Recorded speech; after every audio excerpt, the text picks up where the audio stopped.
오늘 우리들에게 주신 하나님의 말씀 베드로전서 5장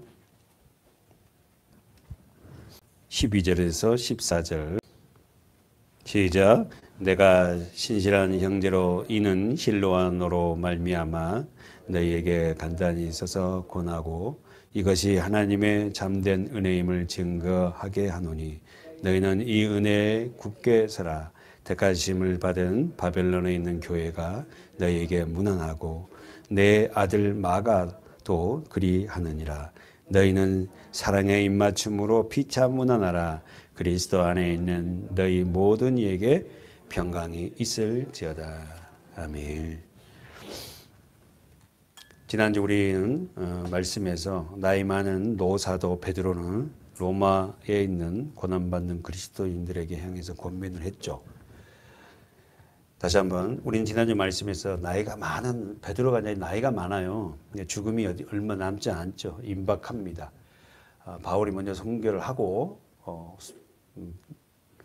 목배임을 당하죠. 바울은 로마에서. 그 다음에 베드로도 바울에 이어서 십자가에 거꾸로 못 박혀 죽습니다.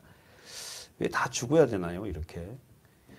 자, 우리는 지난주 말씀에서 나이가 많은 노사도 늙은 사도 베드로는 로마에서 고난받는 그리스도인들을 향하여 또 초대교회 다시 말해 소아시아 베드로 전서가 위로의 서신을 보낸 곳은 그 소아시아거든 사실은. 물론 뭐 로마도지만 그래도 중점적으로 베드로가 서신을 쓴 교인들이 어디냐면 소아시아. 지금 말하면 어디? 터키에 터키. 갑바도기아, 에베소, 뭐 이쪽 지역, 버가모, 에서보드, 사빌라가 있던 그 그쪽 지역에 소아시아 그러죠. 지금은 터키지만 그 소아시아 지역을 향해서 위로의 서신을 쓰고 있습니다. 그들에게 지난주 그랬죠. 한 말씀을 보세요. 9절에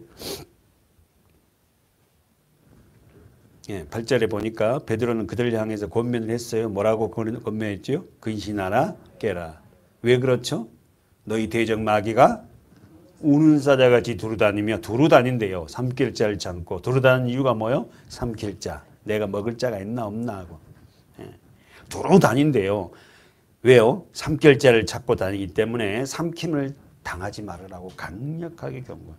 그럼 여러분 우리가 마귀는 누구를 향해서 이렇게 삼킬 자를 찾아요? 세상 사람들? 아니. 예수를 믿는다고 교회 안에 들어있는 자들을 삼켜요. 왜? 세상 사람은 이미 자기 밥이 있잖아요. 건들지 않는다고 내버려 둔다고요. 잘 되게 놔둬요. 근데 예수를 구주로 고백하고 이제 예수님의 말씀대로 살겠다고 고백하는 그들을 향해서 마귀는 어떻게 넘어뜨리려 하죠. 삼킬 자를 두루 다니며 찾아요. 또한 마귀는 대적해야 할 존재예요. 여러분 사랑하는 여러분, 마귀는 대적해야 할 존재예요. 우리가. 그러면 오늘 성경을 지난주에 성경 우리 여러분 잘 봤죠. 9절에 보니까 마귀는 대적해야 할 존재인데 마귀를 대적하기 위해서 먼저 우리가 우선돼야 될 게 뭐예요? 믿음을 굳게 하라. 다시 한번 보세요. 9절에 너희는 믿음을 굳게 하여 저를 대적하라. 마귀를 대적하려면은 믿음을 굳게 하라. 굳게 하라가 뭐예요? 단단하게 하라는 거예요. 믿음이 단단하지 않고 믿음이 뭔지도 모르고 맨날 앉아갖고 막 미션만 샥샥하게 만들 캔다고 하고 막 물러가고 지가 더 무서워갖고 막 그렇게 하지 말라는 거예요. 말씀이 굳게 쓴 자. 여러분 누구보다도 사단은요 우리 한 사람 한 사람들이 저 사람 믿음이 있다 없다를 너무 잘 알아요. 다 알아. 마귀도. 어린아이들도 자기 아빠 엄마가 믿음이 있는지 없는지 안다고요. 근데 사단은 마귀는 어떻게 더 잘 알지. 그래서 우리 아이들이 그러잖아요. 우리 엄마 아빠는 참 믿음 있는 분이에요. 이렇게 말하잖아요. 사단은 얼마나 더 잘 알지. 더 잘 알아. 사단은 마귀는 누구를 건드려요? 믿음이 없는 자를 건든다니까. 믿음이 없는 자가 밥이요. 그러니까 지금 뭐라냐면 다른 거 하지 말고 너희는 믿음을 굳게 하라. 여러분 명심해야 돼. 사단이요. 우리 누구를 잡고 나를 괴롭힌다니까. 그 사람을 미워하지 말라는 거예요. 우리가 그 마귀를 대적하기 위해서 먼저 해야 될 게 우선될 게 뭐다고? 믿음을 굳게 하라고. 그 믿음이 뭐예요? 말씀, 예수. 이게 말씀이 없으면 내가 아무리 뭐 믿습니다 믿음이 되는 게 아니에요. 근데 그 말씀의 여정을 가지고 믿음이 굳게 하기 위해서는 금방 되는 게 아니거든요, 사실은. 그 시간 속에서 계속 말씀으로 양육받고 서여주면서요, 말씀이 내 삶으로 이렇게 고착화가 돼요, 고정화가 돼요. 그래서 한만한 것은 여기 그냥 흔들리지 않아. 그냥 아이고, 그냥 우스운 거야, 그냥 이 하는 것 보면. 옛날 그 어린아이들 하는 모습이네 하고. 사랑하는 여러분, 믿음을 굳게 하라. 여러분 노트 보세요. 믿음은 뭐다? 말씀이고, 믿음은 뭐예요? 예수예요. 그 믿음을 굳게 하라가 뭐예요? 단단하게 하라. 견고하게 하라. 사랑하는 서문학교회 성도 여러분, 믿음으로 초대받은 우리 모두에게 동일하게 나타난 것이 9절에서 뭐였어요? 고난. 이는 하반절 보세요. 9절 하반절. 이는 세상에 있는 너희 형제들도 동일한 고난을 당하는 줄을 압니다. 사랑하는 여러분, 잘 들어보세요. 세상에 있는 너희 형제들, 세상 속에서도 믿음을 가지고 살아보겠다고 하는 모든 그리스도인들에게 나타난 표지가 고난이에요. 고난. 그래서 고난은 왜 우리에게 고난이 있다? 예, 왜? 삶의 방식이 그들과 우리의 삶이 달라요.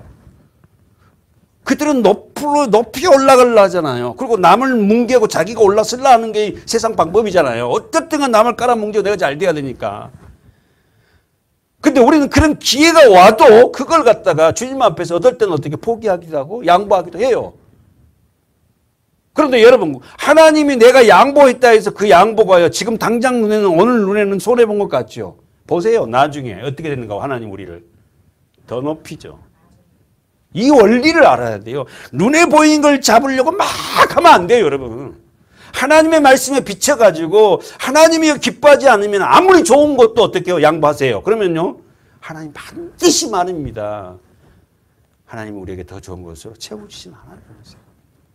근데 우리가 그리스도인 돼갖고 그냥 앞에 당장 눈앞에 있는 것만 막 쟁취하려고 그러고, 사실요, 우리 하나님의 사람, 믿음의 사람들 고난 속에 어마어마하게 많은 눈물이 있어요, 사실은.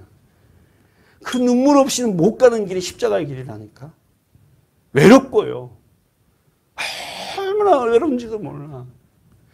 여러분과 저만 가는 게 아니에요. 신앙의 선배들 모두가 그런 길을 갔다니까. 그 길을 우리는 가야 돼요. 혼자 당한다고, 고난을 당한다고 생각하지 말라는 거예요.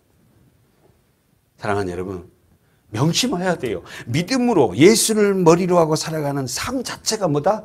고난이에요. 예수를 머리로 한다는 게 뭐예요? 예수가 나의 삶의 주인으로 하고 살아가는 삶 자체가 뭐다? 고난이라니까. 그건 세상 방법으로 통용되지 않는 겁니다. 그게 바보의 짓이에요. 섬기고 살리고 하나 되는 그 모습이 멍청한 짓이라니까. 그래서 우리 창세기에 나와 있죠. 땅에 있는 동안에는 뭐가 있다? 심음과 거둠과, 심었으니까 거두죠. 그 다음에 추위와 더위와 또 그 다음에 뭐예요? 겨울과 여름이 계속되리라. 저는 거기에 그 말이, 노아가 하나님의 노아를 통했지만 너희들의 이 땅에 있는 동안, 이 땅에 사는 동안은 이 일이 계속되리라. 밤낮 쉬지 아니하리라 그랬거든요. 명심해야 돼. 아니, 우리가 살아가는 이 땅에는, 땅에 사는 동안에는, 그쵸? 창세기 8장 27절 말, 땅에 있는 동안에는 뭐요? 너희가 밤낮 쉬지 않으리라. 뭐가? 심고 거두고. 여러분, 사실 세상에 나온 유행이 뭘 새로운 게 어디가 있어요? 다 이전에 했던 거 또 하는 거지. 복고풍이라 해갖고 또 돌고 또 돌고 또 돌고. 노래 중에 이 세상에 근심된 일이, 그 뭐 찬양, 몇 찬양이에요? 한번 봅시다. 찬송가 474장이네요. 저는 왜 이런 가사 하나가 저희 기도가 되는지 모르겠어요. 그렇네요. 맞아요. 474장. 이 세상에 근심된 일이 많고 참 평안을 몰랐구나. 이 세상에 근심된 일이 많고 참 평안을 몰랐구나. 내 주 예수 날 오라 부르시니 곧 평안히 쉬려다. 예수님이 우리를 부르신 건 뭐예요? 평안, 평안, 평안. 예수님이 불러갖고 막 부자 되고 잘 되고 막 승승장하고 높아지고 이렇게 부르는 게 아니에요, 여러분. 그 예수 믿으면 왜 복 받는다는데 왜 그렇게 가는 거예요? 샤모. 왜 기독교도 그리 가냐는 거예요. 나도 그렇게 배웠잖아요. 예수님은 잘 된다, 예수 믿으면 복 받는다, 그 복인 줄 알고 막. 샤머니즘이 하는 짓은 아니에요, 그게? 근데 여러분, 후절에, 후렴에 완전히 뭐가 일어나요? 에? 후렴에 뭐요? 이 세상에 근심이 많고 죽을 많은데 반전이 일어나잖아요. 반전이. 뭐라고 나와? 주 예수의 구원의 은혜로다 참 기쁘고 즐거워. 어디 찬송을 봐봐도 세상 것 이야기한 거 있어요. 그 은혜를 영원히 누리겠네? 그 평안이 쉬리라. 우리 후렴 한번 불러볼래요? 주 예수의 구원의 은혜로다 참 기쁘고 즐겁구나. 그 은혜를 영원히 누리겠네. 곧 평안히 쉬로다. 하나님 우리들에게 주시는 것은 이 평안. 내가 너희에게 주는 것은 세상이 준 것 같지 않다. 세상은 그런 거 있지. 세상에서 잘 되고 세상 것 그건 내놔봐 하잖아. 나는 너희들에게 줄 것은 평안이다. 여러분은 그런 평안을 누리고 계시나요? 예? 목사님, 예전에는 뭐 잘 몰랐는데 그런 평안을 이제 조금씩 누립니다. 물론 우리가 좀 부족해갖고 화가 날 때도 있지만 그런 평안을 누립니다. 오늘 본문 10절에서 봅시다. 본문이 아니군요. 그거 지난주 말씀. 이 말씀을 왜 제가 이제 고정시키고 자꾸만 이 말씀이 반복된지 모르겠어요. 10절에서 모든 은혜 곧 그리스도 안에서 부르신 우리 하나님의 이유가 뭐야? 그렇죠. 모든 은혜의 하나님. 여러분 여기서 중점적으로 우리가 봐야 해요. 은혜의 하나님. 하나님은 우리에게 은혜를 부어준다. 은혜. 우리 은혜 배웠잖아요. 배워. 은혜의 하나님 곧 그 은혜의 하나님이 어디 안에서 우리를 불렀다? 그리스도 안에서. 다시 한번 보세요. 모든 은혜의 하나님 곧 그리스도 안에서 너희를 불렀다니까. 우리가 어디에서 있었어요? 우리가 세상에 있었잖아요. 세상 것이 좋았잖아요. 내가 내 삶의 주인으로 살던 나를 그리스도 안에서 불렀다. 이 말을 그리스도 안을 다른 말로 뭐라면 바꾸면 뭐예요? 십자가예요. 십자가. 여러분 교회로 부름을 딱 받으면 하나님이 그 성품을 죽여요. 네가 세상에서 가졌던 원초적으로 아담으로부터 상속된, 다시 말해서 부모로부터 상속된 그런 모습을 가지고 너는 안 돼. 그 너 옛사람을 끊임없이 어떻게 해요? 하나님은 어떻게 해요? 죽입니다. 그러니까 여러분 수도 없이 이야기하지만 그 싸움이 우리 안에서 내 안에서 일어나는 거예요. 내 안에서, 내적으로, 내 안에서 일어나는 이 내적 전쟁. 그리스도 안에서 너희를 부르사.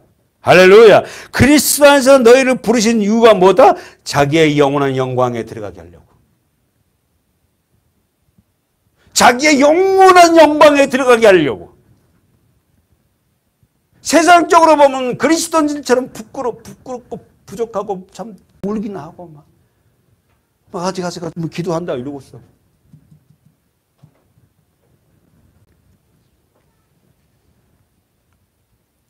디모데전서 6장에 한번 가보세요. 342쪽에. 디모데전서 6장 13절 장로님이 좀 읽어주셨으면 좋겠습니다. 천천히요. 13절부터. 만물을 살게 하신 하나님 앞과 본디오 빌라도를 향하여 선한 증거를 증거하신 그리스도 예수 앞에서 내가 너를 명하노니 우리 주 예수 그리스도 나타나실 때까지 네. 점도 없고 책망받을 것도 없이 이 명령을 지키라. 거기까지. 와, 만물을 살게 하신 하나님 아빠. 만물, 모든 이 만물, 보이는 이 모든 세계를 살게 하신 하나님 아빠. 본디오 빌라도를 향하여 선한 증거로 증거하신. 본디오 빌라도 앞에 예수의 모습은 어떤 모습이에요? 초라하게 끄지 않고 완전히 망신된, 아주 깨게 저런 분이 우리를 구원한다고? 십자가에 가시고 면류관을 쓰고 그냥 완전히 그냥 그 힘없는 그 예수가 구원자야? 그런 구원자를 우리가 기다렸단 말이야. 누가 그렇게 이야기하는 거야? 바리새인과 서기관들, 대제사장들. 그들의 생각은 뭡니까? 뭐예요? 자기들은 이 세상에서 어떻게 해요? 우뚝 서고 세상을 다스리는. 여러분도 예수를 믿으면서 혹시 그러진 않나요? 유튜브에 치면 여러분 없는 거 없어요. 예루살렘 성전을 치면은 예루살렘 성벽 우리는 좀 이따 한번 볼 수 있을 것 같은데 성벽을 한번 봐봤어요. 이야, 그 성벽이 얼마나 높습니까?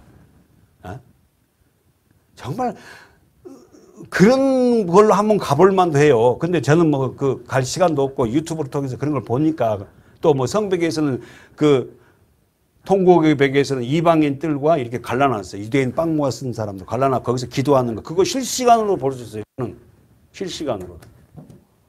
거기서 그냥 끊임없이 아침부터 저녁까지 그냥 기도한 사람들, 순례자들 모습이 들어와요. 위성으로 해갖고.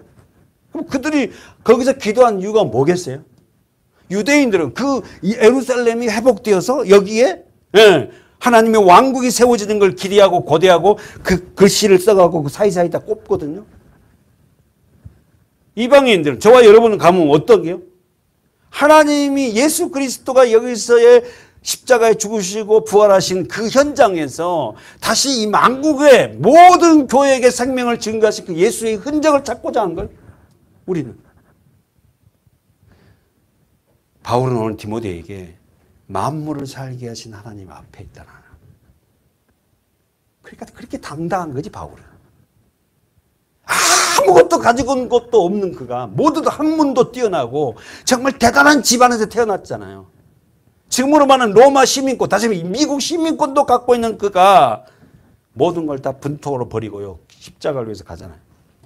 우리는 그렇게 갈 수 없지만은 우리의 삶 속에서 조금씩 예수 그리스도를 증거하는 삶을 사는 저와 여러분이 돼야 돼요. 본디오 빌라도를 향하여. 본디오 빌라도가 누구죠? 세상 왕입니다. 그죠? 로마 총독이에요. 아니, 유대 총독이에요. 로마 황제로부터 어떻게 위탁받은 세상 힘을 갖고 그 앞에서 선한 증거를 했대. 누가? 그리스도 예수. 나는 그 앞에서 너에게 명한다. 바울이. 디모데 목사에게 나는 그 앞에서 너에게 명하는데 우리 주 14절 예수 그리스도 나타날까지 점도 없고 책망을 받을 것도 없이 이 명령을 지켜라. 이 명령 뭐예요? 말씀. 여러분, 우리는 그 명령을 말씀을 지킬 수가 없으니까 끝까지 누구를 붙잡아야 된다? 본디오 빌라도 앞에서 그렇게 선한 일을 증거하고 만물을 살게 하신 그 예수 그리스도, 그분을 너는 붙잡아야 돼. 네가 목회하면서 네가 네 집안이 그렇게 해서 어떻게 해요? 그런 유대인 집안으로 태어나서 올바른 어머니로부터 어떻게 말씀을 양육을 받아서 목회를 한다 한들 이런 예수 그리스도를 네가 붙잡지 않고 네가 성도들에게 생명으로 먹을 수 있을 것 같아? 이 말. 기약이 이르면 하나님이 그의 나타나심을 보이시리니 하나님은 첫 번째 써보세요. 하나님은 어떤 분이다? 복이다. 여러분, 하나님을 믿는 저와 여러분의 복이, 여기서 우리 말하는 복은 우리가 너무 잘 알아요. 이 복이 뭐예요? 하나님의 생명력으로 충만하고 부어진 상태. 복의 근원이죠. 복이 하나님이라니까, 예수라니까. 그러니까 여러분, 물론 선악차기로 그렇게 부른 사람은 세상 것으로 그것을 복을 받았냐는데, 복이라는 것은 예수가 내 삶을 장악하고 있는 상태가 내가 복받은 자야. 설교 시간은 가장 복받은 자가 제가 아닙니까? 이 단에서 내려오면 또 세상에서 살다가 또 제가 쓰러지고 좌절할 수 있지만, 여러분 지금 앉아서 그 예수의 복을 지금 받고 누리고 있잖아요.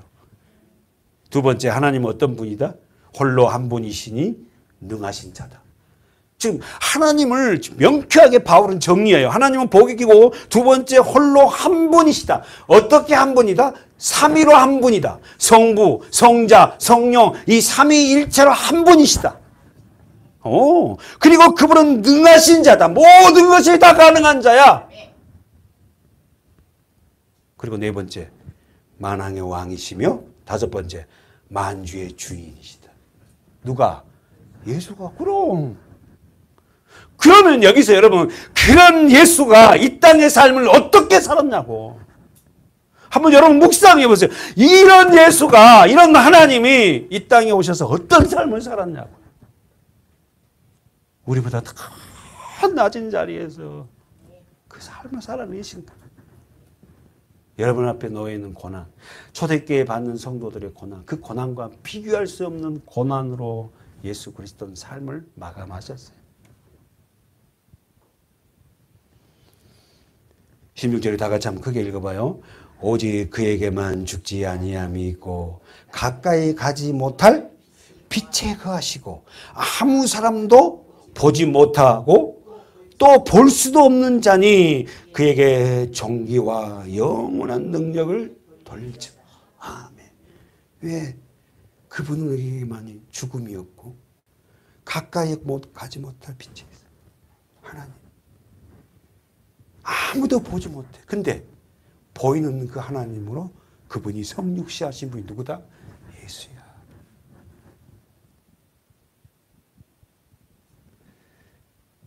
주님, 하나님 한 번만 보여주시면 믿겠습니다. 네가 나하고 그렇게 오랫동안 3년 동안 있었는데 하나님을 나보고 보이라 하냐. 이 말이 뭔가 예수님이 제자들에게 내가 하나님이다. 나를 못 믿겠어? 그럼 내가 지금까지 너와 같이 다니면서 했던 일을 기억해봐. 그 누가 했단 거야? 물 위로 걸어오신 분은 누구야? 세상 사람이 할 수 있어? 하나님이야. 못만해. 성령이 임하니까 그분이 하나님이셨구나. 다시 본문 가봅시다. 5장 10절 다시 한번 보세요. 모든 은혜의 하나님께서 어떤 일을 하십니까? 예. 이 말을 바꾸면 그리스도 안에서 너희를 부르사. 이 말을 바꾸면 십자가 안에서 너희를 부르사. 그래서 여러분 십자가가 없이는 영광이 없어요. 다시 한번 깊이 묵상해요.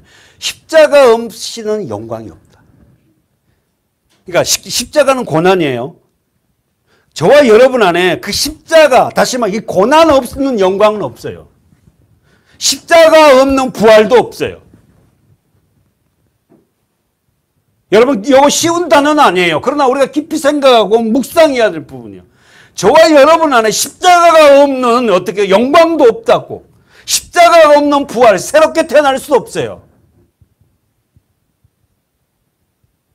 그러니까 우리에게 새로운 생명을 주려고 우리를 어떻게 한다? 십자가를 지어줘요.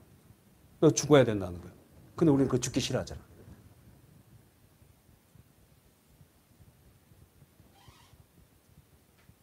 십자가 없는 영광은 없다.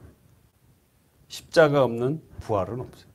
왜? 우리는 반드시 부활해야 되거든. 부활하지 않으면 안 되잖아요. 아시죠? 왜? 아담으로부터 오는 그 죽을 생명은 사장되고 다시 새 생명으로 태어나야 돼요. 어떤 생명? 예수의 생명으로. 그래서 교회에 들어오면은 그 옛사람을 어떻게 해요? 하나님이 어떻게 합니까? 죽입니다. 빼내요. 쉽게 말해서. 옛사람을 다 희생낸다고. 자기 입장에서 고통이지. 왜? 내가 옛사람, 내가 즐겼던 거, 내가 좋아했던 거. 쉽게 말해서 텔레비 아니면 못 사는데 그 텔레비를 보게 못하게. 연속극 같은 것도 별로 하나님이 기뻐하지 않아. 이런 것들 자꾸만 빼어내니까 이게 어떻게 해요? 그런 삶으로 습성이 되어 있던 나를 못하게 하니까 나에게는 고통일 수도 있어요. 그러나 그에 빠져난 상태가 되고 난 후에 하나님 뭐요? 하나님의 영광, 은혜를 보여. 절대 여러분 세상과 그리스도를 두 가지를 잡을 수가 없어요. 세상도 좋고 예수도 좋다? 절대 그렇게 될 수가 없어요. 그렇다고 여러분 세상을 등한시하고 밀어버리고 나는 이런 말이 아니라는 거 분명히 여러분이 아시죠?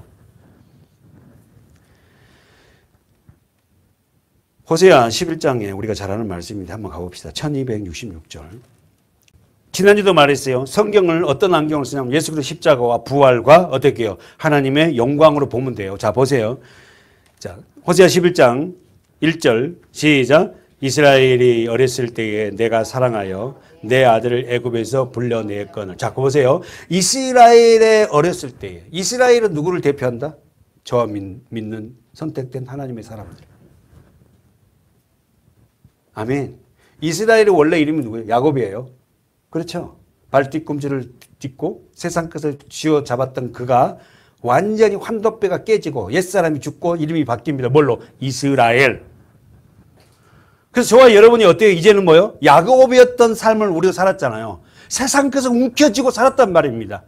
이거 아니면 안 된다고 이거 움켜서 하는 이걸 놓고 하나님이 놓게 했지. 뭐 야곱이 났어요? 하나님이 놓게 해서 뭘로 바꿔요? 이스라엘. 그 하나님 세상 것을 놔버리고 하나님을 붙잡는 자가 이스라엘 이름 뜻이 뭐다? 승리한 자. 진짜 이거 세상에 이해가 돼요. 세상에 승리한 자는 교회에 다녔더니 빌딩 사고, 교회 다녔더니 우리 아이들이 막 서울대학교 빵빵 들어가고 막 이런 걸 막 보고 세상은 감동이 되잖아. 다시 한번. 하나님이 이스라엘을 어렸을 때 불러서 어떻게 해요? 사랑하여 내 아들을 애굽에서 불렀다. 애굽은 어디죠? 세상. 이스라엘 백성 애굽에서 몇 년? 종살이? 430년. 뭐 했다? 종살이. 예, 우린 여러분 세상에서 다 종살이 하는 거야. 세상이 좋은 거, 육신의 정욕과 안목의 정욕과 이생의 자랑으로 살아가요. 전부 다가, 전부 목사도 마찬가지. 사랑하는 여러분, 이스라엘을 어렸을 때에 내가 사랑하여 내 아들을 애굽에서 불렀다. 선지자들이 저희를 부를수록 저희가 점점 멀리하고 바알에게 제사하며 아르색엔 우상 앞에 분향했다. 이상하죠. 왜 부르는데 선지자를 통해서 하나님이 부르는데 부를수록 점점 멀리해. 그리고 왜 바알에게 제사해요? 바알이 뭡니까? 그러니까 바알 신이 준다는 게 뭐예요? 세상 풍요거든요. 바알 신이 아니 인간이 만들었지 바알 신이 있다는 거 아니에요. 오해하지 마세요.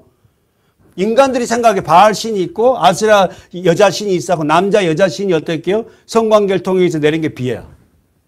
그래서 이 땅에 비가 오니까 풍요해진다. 그러니까 우리는 그를 믿어야 한다. 이런 식이야. 그래서 바알과 아세라를 섬기는 이 재단에는 반드시 뭐예요? 여자들이 있고 남자들이 있어. 거기서 뭐 합니까? 그런 행위를 해요. 엄청 음란합니다. 그러니까 이렇게 해서 점점 부를수록 왜 너희들은 바알을 섬기니? 이 말이 뭐 말이라고? 십자가로 부르면 예수로 앞으로 부르면 그건 싫어. 근데 세상에 풍요를 주겠다는 것은 뭐예요? 그들은 부를수록 몰렸다. 3절 읽어보세요. 시작. 그러나 내가 에브라임에게 걸음을 가르치고 내 팔을 안을지라도 내가 저희를 고치는 줄을 제가. 여기서 에브라임은 누구죠? 북이스라엘의 대표 지파. 남유다의 대표 지파는 유다잖아. 남유다 몇 지파? 2지파. 북이스라엘 몇 지파? 10지파. 그래서 갈라졌잖아. 그쵸? 근데 에브라임이 뭐예요? 요셉의 아들입니다. 후손들이에요. 그런데 그들을 어떻게 해요? 고치고 그들을 어떻게 해요?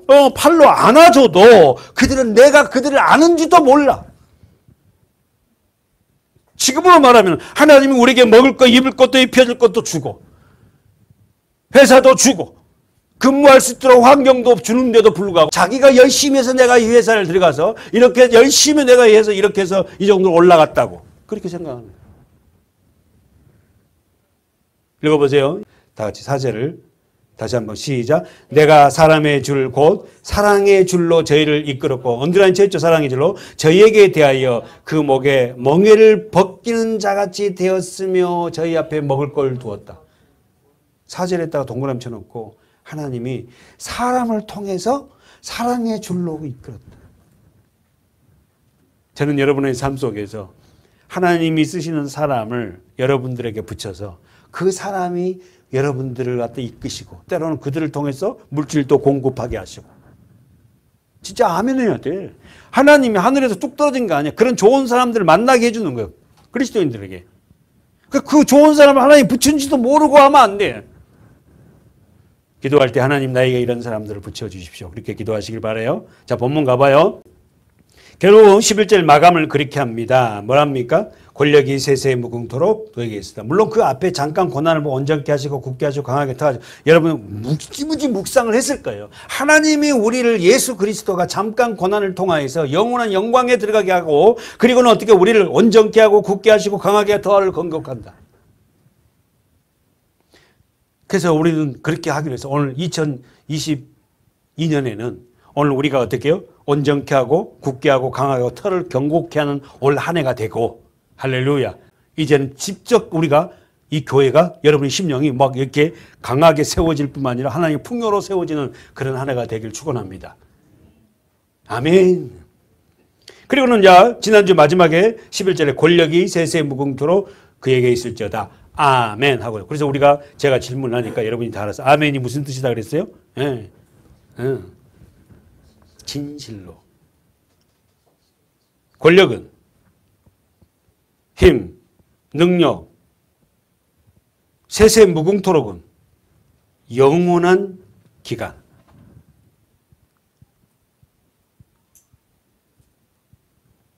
써보세요. 세세 무궁토록. 무한한 시간이고 영원에서 영원까지 이 말이에요. 초대교회 때 세상 권력을 잡고 있는 로마 황제에게 핍박을 받고 있던 초대교회 교인들이 줄에게 베드로는 뭐라고 한다고?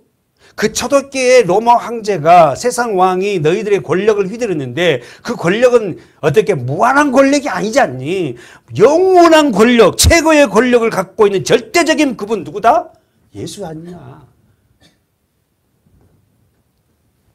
사랑하는 여러분, 하나님의 놀라운 세세 무궁토록 있는 하나님의 권력 앞에 우리가 진심으로 아멘 아멘 하는 자가 되었습니다. 아멘. 근데 지난주도 말씀드렸지만 아니 세세 무궁토록 영원한 권력을 갖고 있는 하나님이 예수 그리스도가 왜 성도들이 고난을 받는데 안 도와주냐고. 한번 그런 생각 안 해봤어요? 안 도와주잖아요. 그 고난을 견뎌내라 그러지. 그 고난을 우리에게 고난 준 사람을 갖다 확 그냥 어떻게 해버리고 이놈 새끼들 가고 우리 자녀들 갖다가 이렇게 너 되겠어 하고 그냥 보란 듯이 막 이렇게 싹 쓸어버리면 우리가 좋겠는데 하나님 그렇게 안 하시잖아요. 그게 우리가 시험에 드는 거야. 하나는 무소부지하고 불꽃 같은 눈으로 다 머리칼고 세시는 하나님입니다 하시는데 왜 우리 주위에는 그렇게 나를 성가시게 한 사람들이 많냐는 거야. 이것들을 그냥 불로 확 그냥 태워버리면 그들이 깜짝 놀라고 어머나 저렇게 저기 교회 다닌다는 사람을 내가 건드렸더니 좀 미워했더니 내가 이런 당했냐고 안 건들 건데 그런 일이 전혀 없고 쟤들은 너무 평안하고 우리만 막 죽겠는 거야. 야. 그래서 저는 한때는 그것 때문에 하나님 앞에 막 대들고 시험 엄청 들었어요. 아, 이게 뭡니까? 그러다가 말씀을 보고 깨달았죠. 어디에서? 시편에서. 야, 그래. 그들이 모습이 그냥 막 번쩍번쩍하고 가다가 어디 안에서 심판 때 딱 그들에게는 완전히 영원한 그 나라구나. 그래서 오늘 성도들에게 베드로가 뭐라고? 고난은 잠깐이고 영광은 영원하다. 어디가 있어요? 10절 중반절에 있잖아요. 자기의 영원한 영광에 들어가신 이가 잠깐 고난을 받게 한 너희를 그러잖아. 여러분 우리가 지난주에 했지만 어떻게 고난이 잠깐이고 영광은 영원하다? 어떻게 이런 표현을 할 수 있다고 그랬어요? 영원한 그 나라에 비교하면 지금 우리가 살아가는 이 고난은 잠깐이라는 거지. 다시 한번 영원한 하늘나라. 그래서 우리가 지난주에 그랬잖아요. 영원이라는 건 뭐다? 특색이 뭐다? 시간 흐름이 없다. 그래 외워야 돼. 시간이 흐름이 없는 그 천국에서 영원히 사는 그것과 잠시 고난 시간 속에 사는 고난은 비교가 안 되지. 그래서 지금 베드로는 고난을 뭐라고 표현한다? 잠깐. 잠깐이라는 뜻이 눈 깜빡할 새거든. 근데 우리 이 땅에 사는 고난은 정말 긴 것 같잖아. 사랑하는 여러분, 이런 고난이 올 때마다 영원한 영광에 들어가신 그 하나님을 묵상하고, 그래, 이 고난 잠깐이지. 내가 이거 이겨낼 수 있는 힘은 뭐야? 그리스도도 그런 고난을 받으셨지. 그래서 내가 온전케 하시고 굳게 하시고 강하게 털을 경곡하신 그분을 내가 붙잡아야지. 그래. 그러면서 울면서 하나님 앞에 기도하고, 하나님하고 막. 그렇게, 그런 통고의 기도가 안 나올 수가 없어.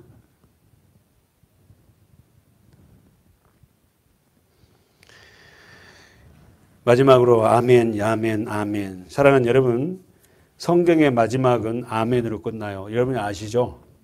요한계시록 22장 21절에 아멘으로 성경은 마지막. 그러면 한번 질문하고 싶어. 여러분, 성경에서 아멘, 아멘, 아멘은 이 아멘이 가장 많이 기록되어 있는 책이 어디 책일 것 같아요? 뭐 모르지 뭐. 나만 아는가? 아니. 왜냐하면 목사님은 이걸 연구하니까 알겠지만 여러분도 뭐 좀 알 수도 있겠지만 어디가 가장 아멘이 많이 들어있을까? 아니 그러면 질문을 다시. 언제 하나님의 믿는 사람들이 아멘, 아멘 할까요? 첫 번째 언제? 설교를 들으면서 아멘, 아멘. 두 번째는 아멘이 가장 많이 할 때가 하나님의 성전이 건축되었어요. 한번 가볼까요? 느헤미야 구약성경 738쪽입니다. 진짜 목사님 친절한 것 같아. 페이지수까지 다 알려주잖아. 이 말은 뭔 말이다? 반드시 찾아야 된다. 할렐루야. 진짜 감사합니다. 막 찾아서. 근데 우리 성도들 너무 왔다 갔다 해서 좀 죄송하긴 하는데 그래도 한번 찾아봅시다. 738쪽 느헤미야에 대해서 좀 아세요? 느헤미야 어떤 사람인지 아세요? 성벽. 이 사람이 원래 어떤 사람이에요? 바벨론의 어떻게요? 술 맡은 관원장이죠. 유대인인데. 그래서 어떻게 느헤미야는 어떻게 합니까? 어렸을 때에 청소년 시절 때에 포로로 끌려갑니다. 어디로? 바벨론으로. 그래서 어떻게 하면 바벨론에서 어떻게요? 유대인으로서 공부를 열심히 해서 어디까지 올라가냐면 왕의 어떻게 신임을 받은, 그러니까 그때도 아마 고시가 있었을 것 같잖아. 그래서 왕이 가장 신임한데 왕이 음료수를 먹으면 여기 독약이 있는지 알아야 되잖아. 그걸 먼저 시험해요. 그럼 여러분 문자적으로 보면 안 돼요. 왕에 가장 가까운 데서 왕이 먹는 모든 음식을 먼저 먹어본다? 이건 뭐예요? 왕이 절대적인 신임한 사람이죠. 그러면 어떤 사람을 그 자리에 앉혀요? 학식도 뛰어나고 그럼 그것만 먹어보고 너는 이제 독약 없이 가라 이러겠어요? 느헤미야 너는 이번 정치적인 이런 세력이 일어났는데 너는 어떻게 생각해? 먹으면서. 그러면 느헤미야가 자문에 답을 해주고. 굉장히 똑똑한 사람이지. 느헤미야 8장 5절 다 같이 한번 크게 읽어봐요. 시작. 에스라가 모든 백성 위에 서서 저희 목전에 책을 펴니 책이 펼 때 모든 백성이 일어서느니라. 에스라가 광대하신 하나님 여호와를 송축하며 모든 백성이 손을 들고 뭐합니다? 아멘 아멘 응답하고 몸을 굽혀 얼굴을 땅에 대고 여호와께 경배하였느니라. 아멘. 이게 지금 무슨 일이 벌어질 때예요? 율법책을 폈다는 거 뭐예요? 에스라가 학사자 5절 보세요. 느헤미야 8장 5절. 에스라 학사가 이 학사란 말이 석기관이거든. 그 에스라가 포로 생활에서 돌아와서 성벽을 건축하고 나서 뭐합니까? 설교를 하는데 어떻게 해요? 책을 펴니까 모든 백성이 일어나. 우리 지금 예배 드릴 때에 다 일어나서 찬양하잖아요. 그건 뭐예요? 왕이 오시고 그 주인이 오니까 어른이 집안에 오시면 어떻게 일어나잖아요. 그 의미예요. 그러니까 그냥 그것도 일어나갖고 이런 찬양하지 말고 주님이 오신다는 그런 느낌을 가지고 일어나서 하나님 앞에 올바로 찬양해야 돼. 그런 의미도 모르고 그냥 일어나가지고는 뭐 4절까지 불러야 되나 뭐.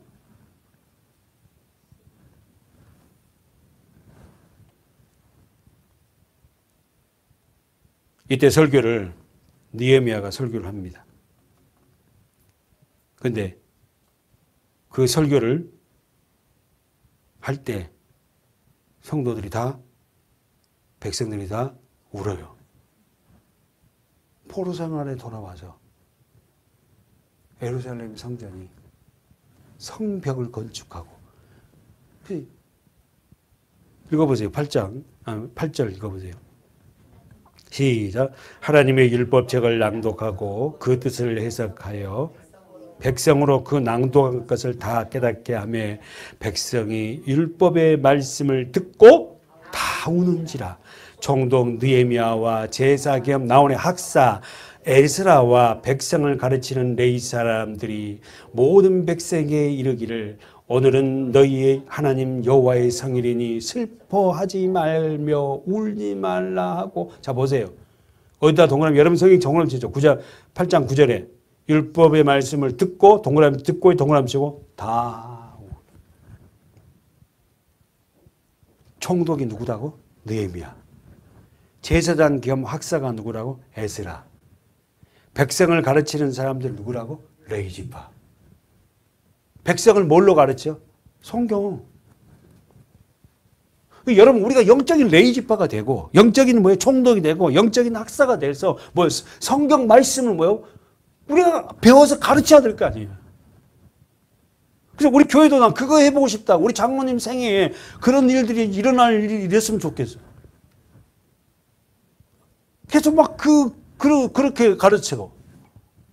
이 성경 본문을 갖고 제가 말했죠. 다시 또 교환을 만들어 드릴 테니까 그거 갖고 교인들한테 가르치고. 그거 꼭 해보고 싶을 죠. 언젠가는 해보고.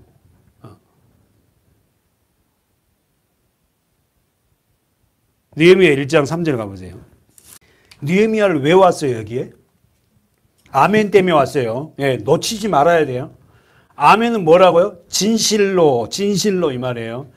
동의합니다. 맞습니다. 이때요. 자, 느헤미야 1장 3절 시작. 저희가 내게 이르기를, 느헤미야에게 이르기를 사로잡힘을 면하고 남은 자가 그 도에서 큰 환난을 만나고 능력을 받으며 예루살렘 성은 해파되고 성문은 불났더라, 소화되었더라 하는지라. 내가 이 말을 듣고 앉아서 울고 수일 동안 슬퍼하며 하늘의 하나님 앞에 금식하며 기도. 누가 운다고? 느헤미야가. 왜? 예루살렘 성문이 불리다고. 그 다음에 뭐요? 성벽이 무너졌어. 그걸 보고 울어. 막. 오늘날로 말하면.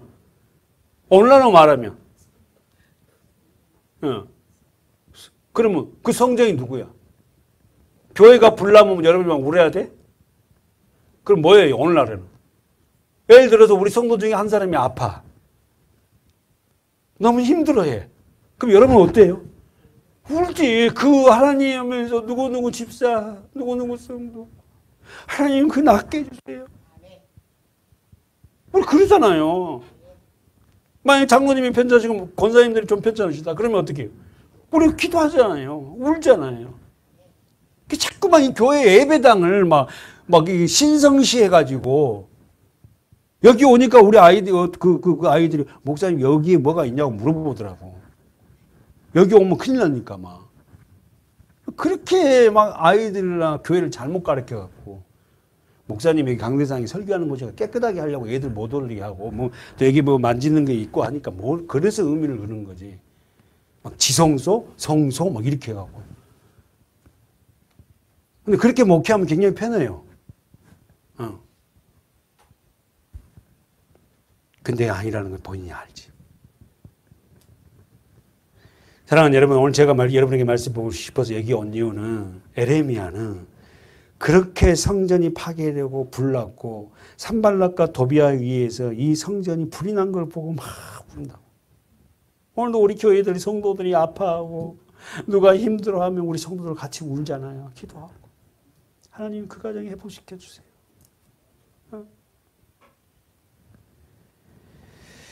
본문 가봅시다. 5장 11절 아멘. 아멘 아멘은 진실로.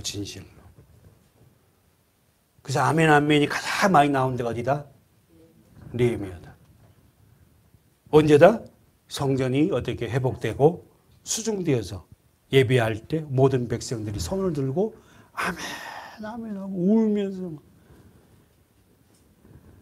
그런데 이 백성들이 타락하잖아요. 그렇게 아멘 아멘 했는데. 그러니까 그 느헤미야 시대에 있는 백성들이 성전이 회복되고 나면 자기들이 부강할 줄 알았는데 아무 일 없거든. 그 결국은요 타락돼 버려. 우리는 이제 알아요. 성경을 통해서. 자, 봅시다. 오늘 본문. 자, 결국은 이 아멘, 아멘을 통해서 우리는 다시 한 번 더 우리 자신을 자각하고 우리가 어떤 때 진정한 아멘이 되어야 되는지를 우리는 보고 있습니다. 자, 오늘 본문 늙은 노사도 베드로가 베드로 전서를 마감하면서 한 말이에요. 12절에 보세요. 내가 신실한 형제로 아는 실로아노로 말미암아 너에게 간단히 써서 권하고. 이게 뭔 말이에요? 베드로 전서를 누구를 통해 쓰고 있다? 실로아노를 통해 쓰고 있다.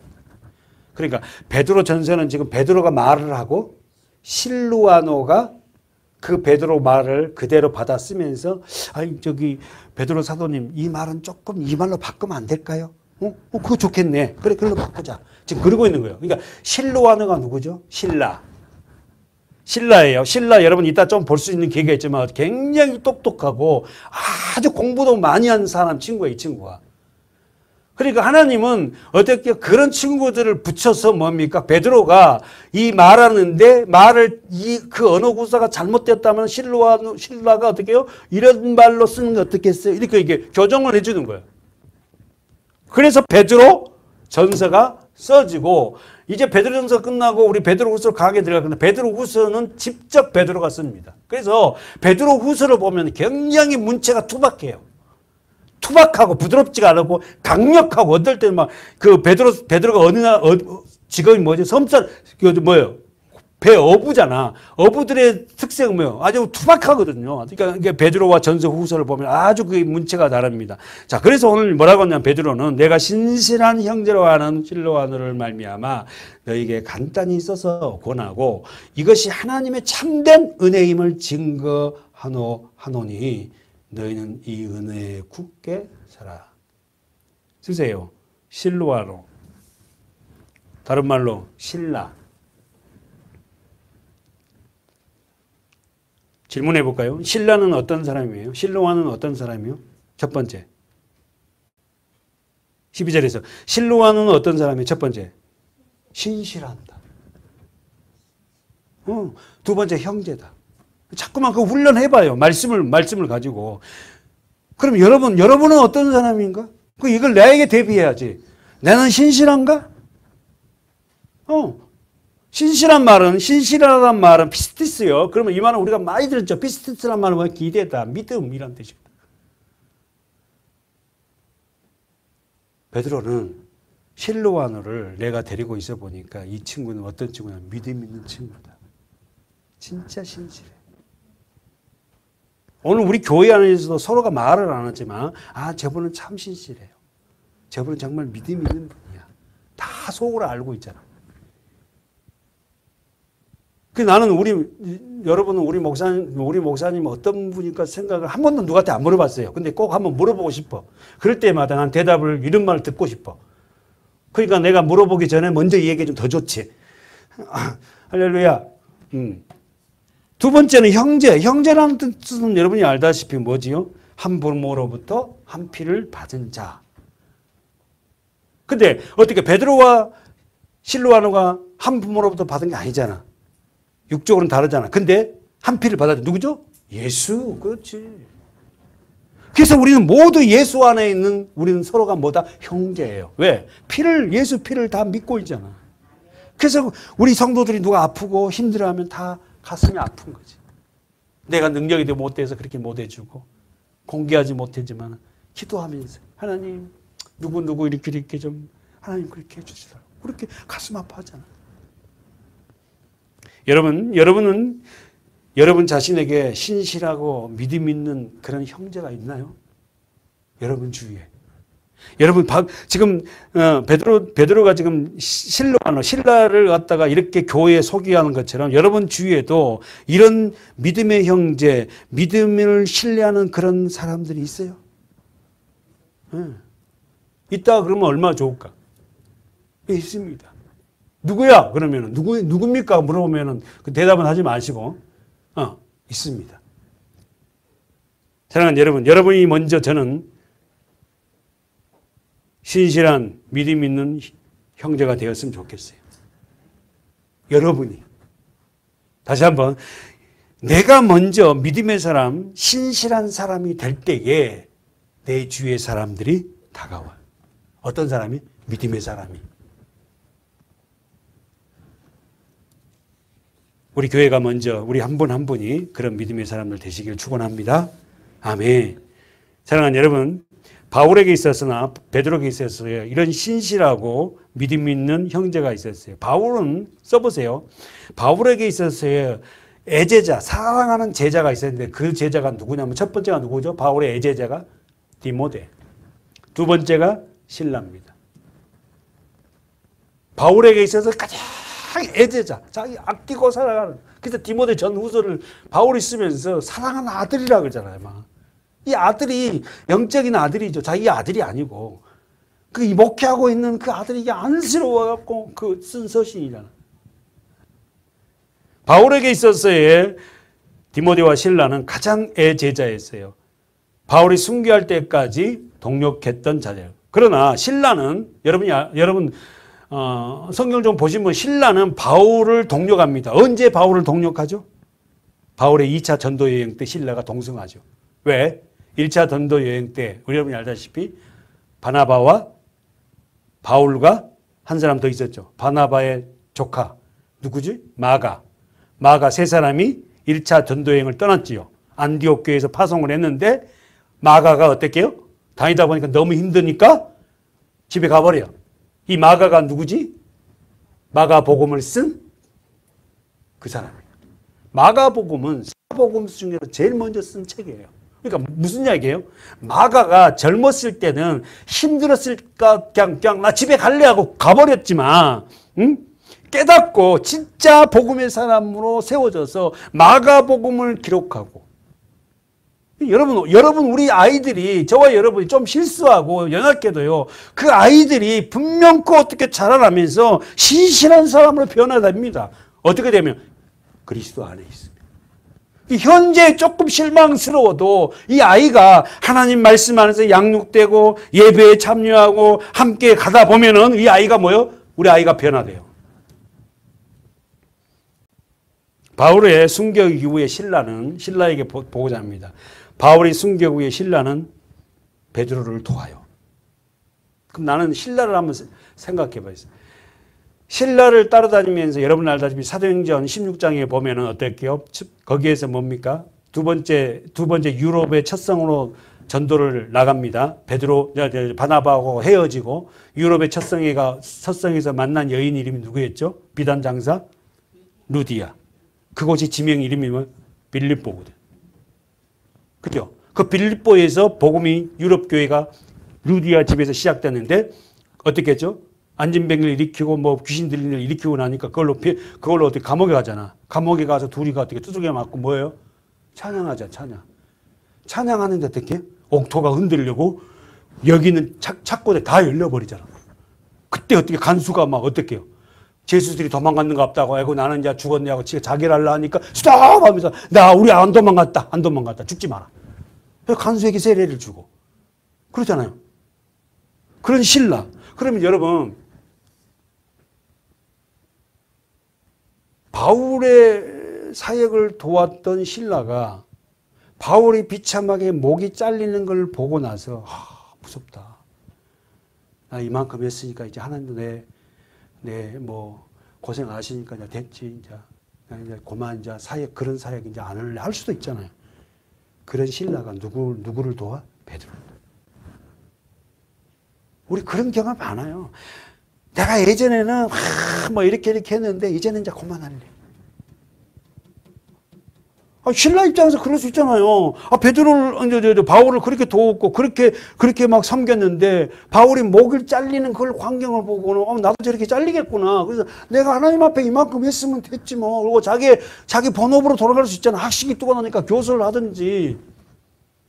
근데 그 신라는 남은 생애를 베드로를 위해서 또 자기가 희생해. 여러분 이게 보통 일 아니에요.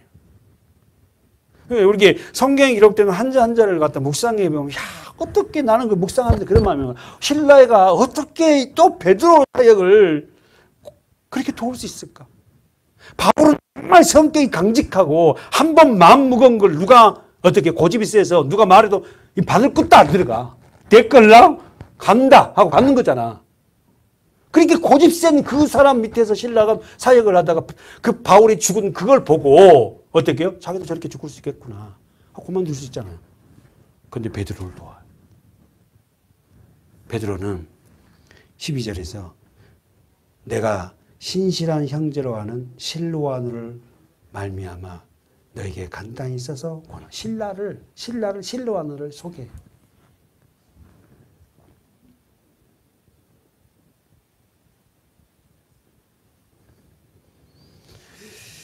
정리 한번 해봅시다. 이것은 자 보세요. 너에게 간단히 써서 권하고 12절 이것이 하나님의 참된 은혜임을 증거하는 동그라미 쳐서 이것이 여기 이것이 뭐예요?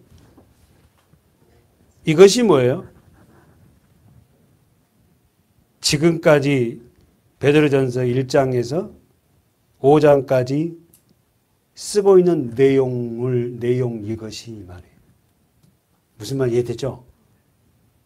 지금까지 처음부터 여기까지 지금 내용을 신라를 통해 내가 쓰고 있는데 그 내용 이것이 하나님의 참된 은혜임을 증거한다. 무슨 얘기 되죠? 베드로는 지금까지 쓰고 권면한 내용을 말하고 있어요. 베드로가 1장에서 시작하여 물론 그때는 1장이 없었어요. 뒤에 학자들 1장, 2장을 붙였지만 지금 우리가 보는 1장에서 5장까지의 내용을 한마디로 압축하면 첫째, 그리스도를 위한 고난, 현재의 고난과 둘째, 그 고난을 믿음으로 인내하라. 써보세요.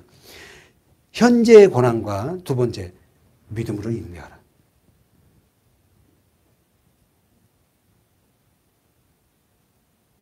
베드로는 예수를 믿는 자의 표지는 고난, 알죠? 그 고난으로 인하여 뭐가 생긴다? 소망이 생기며 그 소망을 인내하는 것이 하나님의 참된 은혜라는 결론을 내려요. 써보세요. 하나님의 참된 은혜라는 결론을 내리고 있어요. 그러면서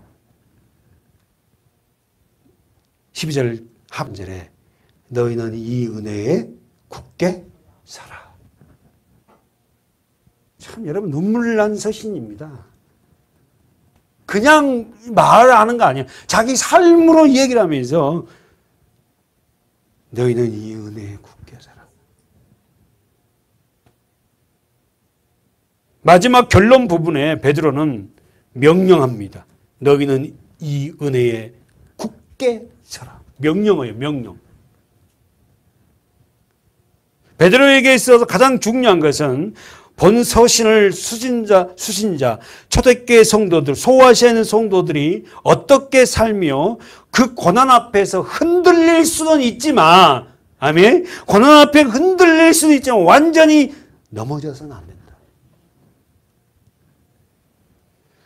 우리는 고난을 맞서서 당당하게 싸워내라. 베드로의 전세의 압축은 이거 고난인데 고난 앞에서 너희들은 당당하게 살아. 여러분이 지금 이 시대에 살아가면서 예수를 믿는다는 삶을 살아가면서 여러분 앞에 이런 고난은 있을 수는 없겠죠. 그러나 여러분 앞에서도 크고 작은 고난이 있습니다. 그 고난이 있을 때마다 그 고난을 통해 맞서 싸우라는 거야.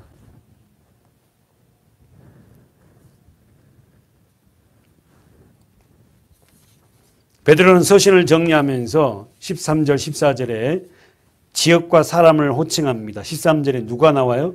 읽어보세요. 시작. 함께 택하심을 받은 바벨론에 있는 교회가 너에게 문안하고 내 아들 마가도 그리하느니라. 너희는 사랑의 입맞춤으로 피차 문안하라.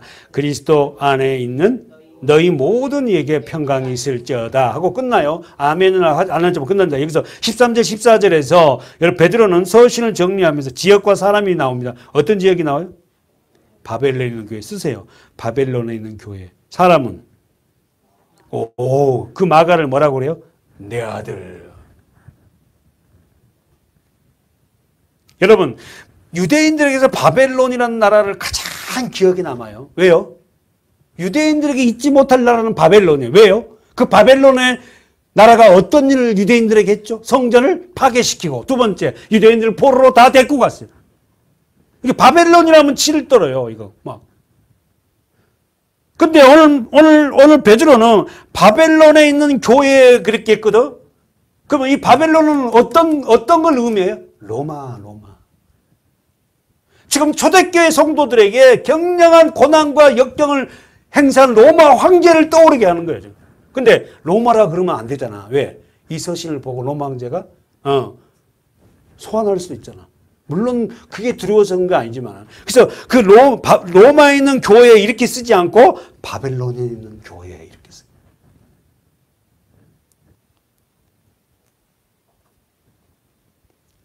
첫 번째, 바벨론은 유대인들에게 그토록 귀중하게 여긴 성전을 파괴한 나라였고, 두 번째는 뭐요?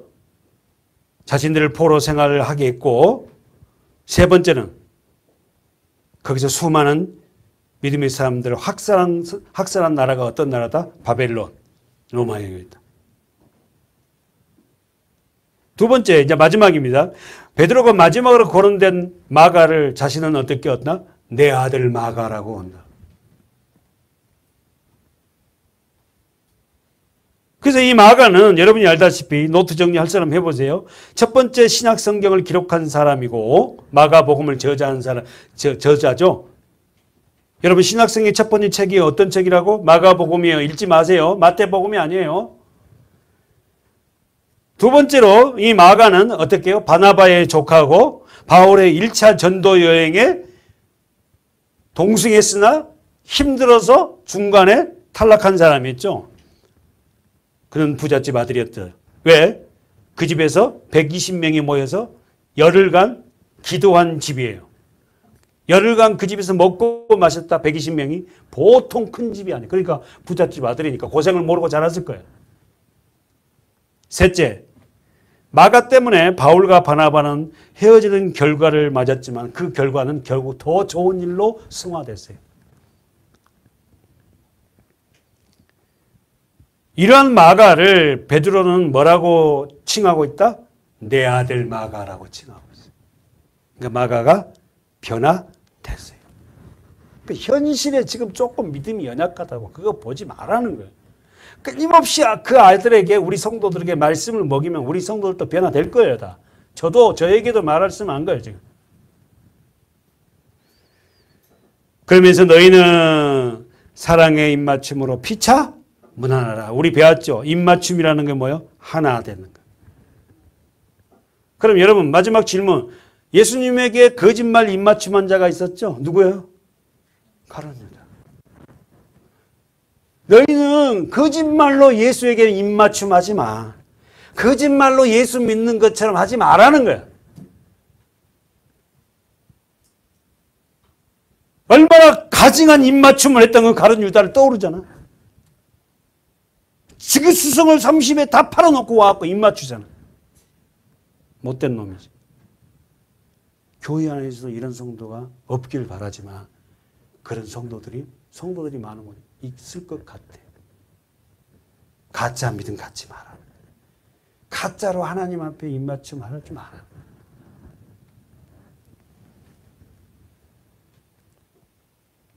결국 입맞춤은 하나 된다는 뜻인데 하나님 아들 예수 그리스도와 하나 되라 이 말 뜻이고 교회에 섬기는 성도들 간에 하나 되라는 뜻이고 목회자와 성도 간에 하나 되라는 뜻이에요. 무슨 말 알겠죠? 그럼 마지막에 이렇게 끝납니다. 뭐라고 끝나요? 그리스도 안에 있는 너희 모든 이에게 평강이 있을지어다. 다시 한번 그리스도 안에 있는 모든 이에게 평강. 평강은 누구에게 있다? 그리스도 안에 있는 사람들에게. 그리스도 밖에 있으면 평안이 없어요. 평안이야 똑같아요. 에이레네 평안. 여기에 하나 던지고 싶은 것은 아멘 하고 썼으면 좋지만은 빠져 있습니다. 기도하겠습니다. 그리스도 안에 있는 모든 이에게 평강이 있을지어다 라고 선포하는 이 말씀 우리 모두가 되새기게 하여 주시옵소서. 예수님의 이름으로 기도드립니다. 아멘.